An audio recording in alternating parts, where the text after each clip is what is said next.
सबसे पहले मुल्क की सिक्योरिटी सूरत हाल के बारे में बात कर लेते हैं। लाहौर के इलाके जौहर टाउन में आपको याद है कुछ दिन पहले एक धमाका हुआ था अफसोसनाक। इस धमाके से मुतालिक सिक्योरिटी इदारे ये कहते हैं कि उन्हें बड़ी कामयाबी मिल गई है और 4 ही दिन में धमाके में मुलव्वस पूरा नेटवर्क पकड़ा गया है। धमाके में भारतीय और अफगान एजेंसीज के मुलव्वस होने का इंकशाफ हुआ है। इसी हवाले से वज़ीर आला पंजाब उस्मान बुज़दार ने मामले खुसूसी फिरदौस आशिक अवान साहिबा, वज़ीर कानून राजा बिशारत और IG पंजाब इनाम गनी के साथ एक मुश्तरका प्रेस कॉन्फ्रेंस की। इस प्रेस कॉन्फ्रेंस के हवाले से बताएं तो इंकशाफ किया कि जौहर टाउन धमाके में मुल्क दुश्मन एजेंसियां बराह रास्त मुलव्वस हैं और दहशतगर्दों की माली मुआवनत करने वाले गैर मुल्की किरदारों का भी पता लगा लिया गया है। IG पंजाब इनाम गनी साहब ने बताया कि मुल्क दुश्मन एजेंसीज पाकिस्तान के खिलाफ मुसलसल काम कर रही हैं। ये एजेंसीज मिडिल ईस्ट से एजेंट्स हायर करती हैं और पैसों के एवज उन्हें पाकिस्तान में इस्तेमाल किया जाता है। धमाके का बुनियादी मकसद फेटिव इजलास के मौके पर पाकिस्तान को बदनाम करने की कोशिश था। वफाकी वजीर दाखिला शेख रशीद अहमद साहब ने भी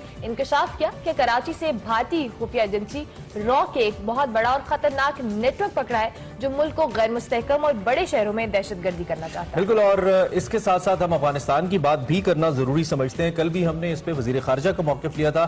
सूरत हाल अफगान क़यादत के कंट्रोल से बाहर होती जा रही है। कल भी हमने कहा था ये बड़ी मुश्किल सूरत हाल हो रही है। भारत अपना असर और रसूख बढ़ाने की मुसलसल कोशिशें कर रहा है। हमें मालूम है कि भारत ने बहुत फाइनेंशियली बहुत ज्यादा इन्वेस्टमेंट्स भी कर रखी हैं, दहशतगर्द तंजीमों से राब्ते शुरू कर दिए हैं। भारत ने जो ताज़ा तरीन खबरें उनके मुताबिक अफगानिस्तान की सरजमीन पाकिस्तान के खिलाफ इस्तेमाल करने के लिए पहले भी होती रही है, अब भी भारत भरपूर जोर लगा रहा है और सरहद पार से सिक्योरिटी फोर्सेस पर हमलों में इजाफा हो गया है जो पाकिस्तान के लिए बहुत ही खतरनाक सूरत हाल है। इसी सूरत हाल से निपटने के लिए स्पीकर नेशनल असेंबली ने पार्लिमानी कमेटी बराए कौमी सलामती का इजलास 1 जुलाई को तलब कर लिया है। आला अस्करी और सिविल हुकाम अफगानिस्तान की मौजूदा सूरत हाल पर इन कैमरा ब्रीफिंग भी देंगे। बिल्कुल, इजलास में बात कीजिए तो अपोजिशन लीडर शहबाज शरीफ, बिलावल भुट्टो समेत तमाम पार्लिमानी लीडर्स को शिरकत की दावत दी गई है। इजलास में army chief general Qamar Javed Bajwa और DG ISI भी उनकी शिरकत भी मुतवक्के है। आलमी दबाव की साथ साथ अगर हम बात करें तो फेटफ को पाकिस्तान के खिलाफ इस्तेमाल किया जा रहा है और पाकिस्तान को 27 में से 26 निकात पर मुकम्मल अमल दरामद करने के बावजूद भी ग्रे लिस्ट में बरकरार रखा गया है।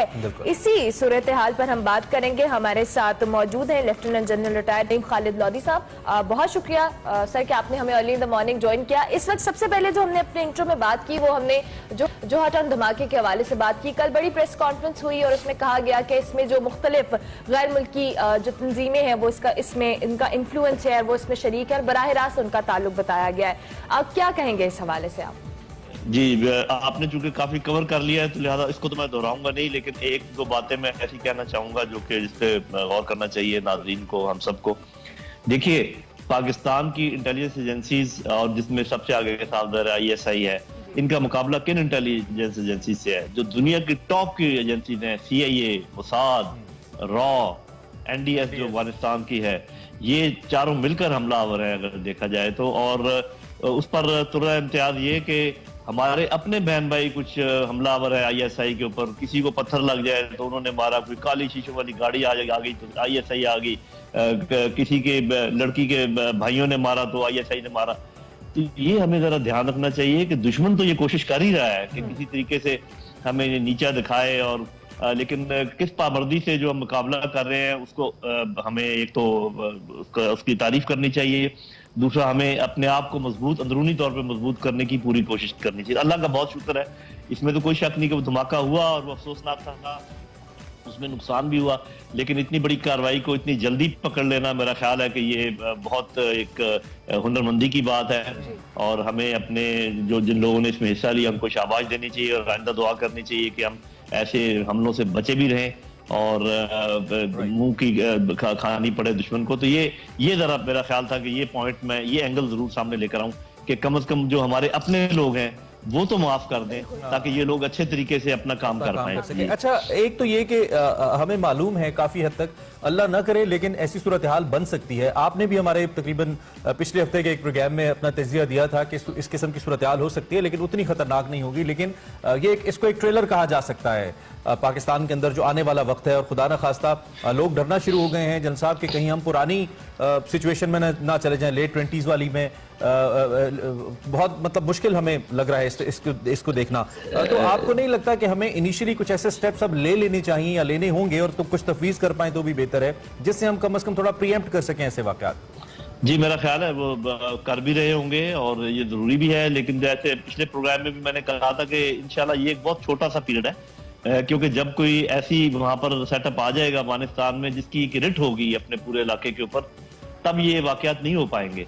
इस वक्त तो ये है कि एक तो हमारे ऊपर दबाव की कैफियत है, ये उस दबाव का नतीजा है। आप ये समझिए ये उसका शासन है, और भी दबाव है। पिछली दफा भी हमने उसका जिक्र किया था, जब आप FATF की बात करेंगे उस पर हम बात करेंगे। लेकिन ये है कि हमें ज्यादा मुस्तैद रहने की जरूरत है, और इंशाल्लाह आप देखेंगे कि जितना ये एक्सपेक्ट किया जा रहा है कि बहुत खून खराबा होगा और ये होगा, और ये सारा बयानिया अमेरिका का बयानिया है। वो ये चाहते हैं कि हम सब ये राग पे कि जी आप जब यहाँ थे तो बहुत अच्छा था, आप जा रहे हैं तो बहुत प्रॉब्लम है। हालांकि उनके यहाँ रहने से प्रॉब्लम था, उनके जाने से हालात ठीक होंगे इंशाल्लाह। ठीक होगा। अच्छा जनरल साहब, जिस तरह से भी हम बात कर रहे थे अफगानिस्तान की सूरत हाल की दिन ब दिन खराब हो रही है, वजीर आजम साहब ने खुद भी कहा कि इसका बराह रास्त असर पाकिस्तान पे आएगा, और साथ साथ अगर हम भारत की भी बात करें, वो भी इस सिचुएशन से फायदा उठाने की कोशिश कर रहा है। तो ये जो सरहद पार के जो हमारे जो कह इस तरह की जो हैसल है या मेस है, उसके साथ अगर पाकिस्तान पे आते हैं तो हमें किस तरह की स्ट्रैटेजी अपनानी पड़ेगी? जी, पहले तो ये जो जुमला है कि दिन ब दिन सूरत हाल खराब हो रही है, जरा इसका तज्जिया कर लें। देखें, जब एक काबिज फौज, और इतनी बड़ी काबिज फौज, सुपर ताकत की, वो जब एक जगह से जाती है तो साफ जाहिर है कि वो जगह तो मलिया मेट हो जाती है। तो वो ऑलरेडी जो अफगानिस्तान है वो इस वक्त मलिया मेट है। अब वहां पर जब हम कहते हैं कि सूरत हाल खराब हो रही है, तो इसका क्या मतलब है? मतलब ये कि कोई आपको क्या लगा कि सूरत हाल जिससे आपने अंदाजा लगाया कि खराब हो रही है? बात यह है कि अशरफ गनी पिट्ठू था, पिट्ठू है अमेरिका का। अगर उसकी हुकूमत को खतरा है तो ये कहना कि सूरत हाल खराब हो रही है, मेरे ख्याल में कोई साहिब बात नहीं है। बात ये है कि आपने देखा तालिबान आगे बढ़ते चले जा रहे हैं, उन्होंने तकरीबन 100 डिस्ट्रिक्ट के ऊपर कब्जा कर लिया है। लेकिन आपने ये देखा है कि बहुत सारे डिस्ट्रिक्ट के ऊपर उन्होंने बगैर जंग के कब्जा किया है, गुफ्तगू शनीद से लोग हथियार डाले हैं, लोगों ने गले मिले हैं वो। और जन साहब, ये भी कहा जाता है कि तालिबान मोटरसाइकिल पे जाते हैं और बख्तरबंद पे कब्जा कर देते हैं, ये सूरत हाल है। तो मेरी बात सुन लीजिए, मैं क्या कह रहा हूँ। सूरत हाल खराब नहीं होती जा रही, सूरत हाल बेहतर होती जा रही है। और ये कुछ टाइम तो साफ जरा लगेगा, क्योंकि एक जब गन मचाकर कोई गया तो उसको साफ करने में टाइम तो लगेगा, थोड़ा बहुत मुठभेड़ हो भी सकती है। नहीं जन साहब, ये नुक्ता हमें समझाइए, ये नुक्ता हमें समझाइए कि तालिबान जोरे बाजू से जगहों पे कब्जा कर रहे हैं। 403 में से कल की खबर थी, आज मैं नहीं देख सका कि ताजा तरीन क्या है। कुछ 69 डिस्ट्रिक्ट्स के हवाले से कल था कि हो गया है, और इसी तरीके से कहीं गुफ्तशुनीद से, कहीं जबरदस्ती, और कहीं बिल्कुल 2-4 लोग जाते हैं, कंट्रोल ले लेते हैं। तो जब इस तरह से कब्जा हो रहा है, अवाम की ताकत उनके पास नहीं है, तो आप ये कैसे कह सकते हैं कि ये सूरत हाल ठीक हो रही है? प्राइम मिनिस्टर इमरान खान भी ऑलरेडी कह चुके हैं कि इससे ब्लड शेड होगा। जब अवाम का मैंडेट नहीं है और जोरे बाजू से वो आ रहे हैं, तो ये जल साहब कैसे हम इसको कह सकते हैं कि ये आपने बड़ा बड़ा बड़ा अच्छा सवाल किया, और आप जरा मेरा जवाब सुन लीजिए। आप ये बताइए कि अगर एक सुपर पावर अमेरिका, उसके सारे हलीफ नेटो, और जो यहाँ की फौज थी अफगानिस्तान की, ये मिलकर उनके साथ जब लड़ रहे थे, तो आपका क्या ख्याल है कि वो अवाम के बगैर उनका मुकाबला कर रहे थे? अरे भाई, गुरीला वॉर तो चल ही नहीं सकती अगर अवाम की ताईद हासिल ना हो। वो तो फिर ऐसे होता है जैसे मछली पानी के बाहर हो। अगर अफगान तालिबान ने कामयाबियां हासिल की हैं, तो आपको अगर गुरीला वॉरफेयर की चीजें और रूल मालूम होंगी, वो मुमकिन ही नहीं है कि अवाम के ताईद के बगैर। अलबत्ता ये है कि जो मीडिया है वो चूंकि सिर्फ काबुल और गिरदनवाह में है, वो आपको ऐसी पिक्चर पेश करता है जो कि काबुल की पिक्चर है। काबुल इज नॉट अफगानिस्तान, मतलब Kabul only is not Afghanistan. तो बात यह कि आप जब खुद कह रहे हैं कि, और वो भी 60 से मेरे ख्याल 100 के करीब ऐसे डिस्ट्रिक्ट हैं जिन पे वो कब्जा कर चुके हैं, और वो कब्जा खून खराबे से नहीं हो रहा, वो बातचीत से हो रहा है। तो लोग जो उनसे बातें कर रहे हैं, उनके साथ मिल रहे हैं, वो अफगान अवाम नहीं है, तो वो कौन है? तो ये कहना कि अफगान अवाम जब साथ नहीं होंगे, अरे भाई अफगान अवाम ही तो उनके साथ है, इसीलिए तो वो इस लेवल तक पहुंचे हैं। ये जो अशरफ गनी वहां बैठे हुए हैं, ये जब इंतखाबात हुए थे 5% वोट डले थे, 6 महीने तक इंतखाबात का ऐलान नहीं हुआ था नताइज का। जब नतीजा निकला तो 2 बंदों ने कहा जी हम जीते हुए। तो वो सारी चीजें आप अपने देन में रखें, वो फिल्म चलाएं। तो अवाम अशरफ गनी के साथ नहीं है, अवाम अफगान तालिबान के साथ है, ये बात याद रखें, थोड़े दिनों में आपको पता चल जाएगा। ठीक है। लेकिन दूसरी जानब एक एक्सेप्टेबिलिटी का भी तो सवाल है ना फिर कि क्या एक प्रोसेस के जरिए तालिबान आ रहे हैं, और दूसरी जानब यह है कि सरहद के इस पार चूंकि तालिबान के होते हुए तालिबान का एक धड़ा, ये नहीं कि अफगानी तालिबान का ही एक धड़ा पाकिस्तान के खिलाफ मुतहरिक रहा है, अब भी मुतहरिक है, हम लोग की जिम्मेदारियां कबूल करते रहे हैं और बड़ी बड़ी ऐसे वाकयात हुए हैं, आपको दोहराने की जरूरत नहीं है। तो फिर पाकिस्तान के लिए बाल साहब एक खतरा तो मौजूद है। लेकिन मेरा सवाल, चूंकि वक्त कम है, मैं ये जो पार्लिमानी कमेटी का इजलास हो रहा है ये बड़ा इंपॉर्टेंट है, उम्मीद है कि इसके अंदर आर्मी चीफ और DG ISI भी शरीक हो रहे हैं, जो पार्लिमानी लीडरान है वो भी हैं। ये इजलास कितना इंपॉर्टेंट है, इस पे अफगानिस्तान सूरत हाल पे भी बात होगी और इतलात ये भी हैं कि जो अमेरिका को हवाई अड्डे देने की जो सूरत हाल है उस पर भी बातचीत की जाएगी। कितना सिग्निफिकेंट है जी, और इस पे क्या मेरा ख्याल है ये बहुत अहम है, क्योंकि देखें आप और हम जो बातचीत कर रहे हैं वो तो आम मालूमात की बुनियाद पे कर रहे हैं जो सामने है, जिसको ओपन सोर्स मालूमात कहते हैं। अब जो ये ब्रीफिंग दी जाएगी ये साफ ज़ाहिर है कि ये बताया जाएगा कि असल सूरत हाल है क्या, जो इंटेलिजेंस की रिपोर्ट्स हैं, जो गहरी मालूमात हैं वो क्या हैं। और इसके साथ साथ मेरा ख्याल ये भी जरूर बात होगी कि अगर हम एक बात नहीं मानते तो उसके कॉन्सिक्वेंसेज क्या हैं, और अगर मानते हैं तो फिर काउंटर कॉन्सिक्वेंसेज क्या हैं। तो ये मेरा ख्याल है इस लिहाज से बहुत अहम है। और इसके बाद जब जो पॉलिसी में अगर ऐसे ही चलती है या तब्दील होती है या क्या होती है, उससे पता चलेगा कि क्या वहां पर ब्रीफिंग दी गई। एक छोटी सी बात, क्योंकि आपने कहा तहरीक तालिबान पाकिस्तान का मेन अफगान तालिबान से कोई ताल्लुक नहीं है मेरे भाई, वो हमारे ऊपर छोड़े हुए लोग हैं जो जिनके कोई और उनके पीछे है। ये लोग अपनी आजादी के लिए लड़ रहे थे, इनको आप लोग मिक्स ना किया करें, आप लोग नौजवान है, अफगानिस्तान की सरजमीन से तो प्लानिंग कर रहे थे ना, हम ये नहीं कह रहे कि उनका ताल्लुक है अफगानिस्तान की। आज की तारीख में क्या हमारे फौजी सरहद के ऊपर नहीं मारे जा रहे?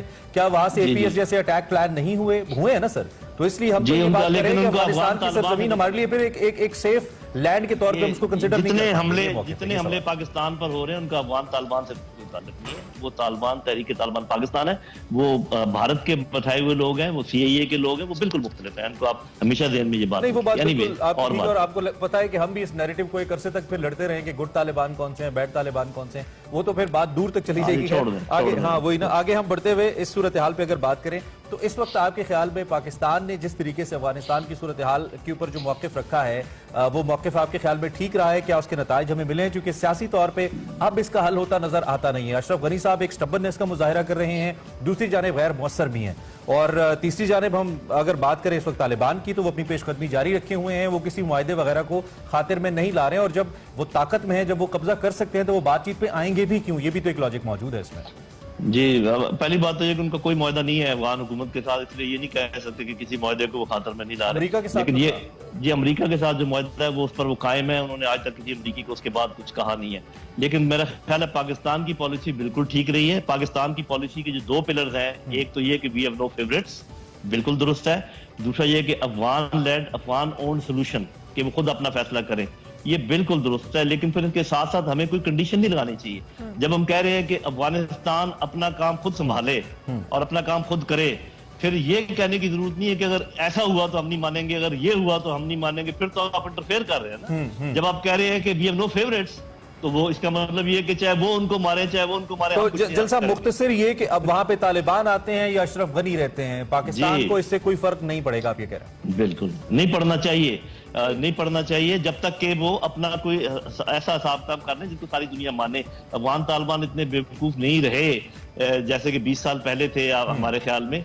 वो अभी आप देखेंगे कि वो हमला नहीं करेंगे काबुल के ऊपर, वो उसको सिर्फ बसीज करेंगे, उसका मुहासरा करेंगे, उसके बाद मौका देंगे अशरफ गनी को। अशरफ गनी नहीं मानेगा, फिर वो पूरी दुनिया को बताएंगे कि देखें ये नहीं मान रहा बातचीत करने पर, तब जाके वो अगर कोई मामला होगा ऐसे चलेगा। we can call it a forced diplomacy, general साहब। जी जी, चलें, thank you very much sir, thank you for joining us early in the morning. अपना तजिया हमारे सामने रखने के लिए जनरल साहब चूंकि एक एक्सपीरियंस्ड ऑफिसर भी हैं रहे हैं और ऑब्वियसली डिप्लोमेसी के मामलात को भी समझते हैं, तो उनका तजिया ये है कि जिस किस्म की सूरत हाल से हम खाइफ हैं ऐसी सूरत हाल नहीं होगी, ये जनरल साहब का मानना है। और बाकी उनका तजिया आपने सुना, इस पॉइंट पर ब्रेक लेंगे। बिल्कुल, ब्रेक के बाद हाजिर होंगे, आप देखते रहिए एक्सप्रेस।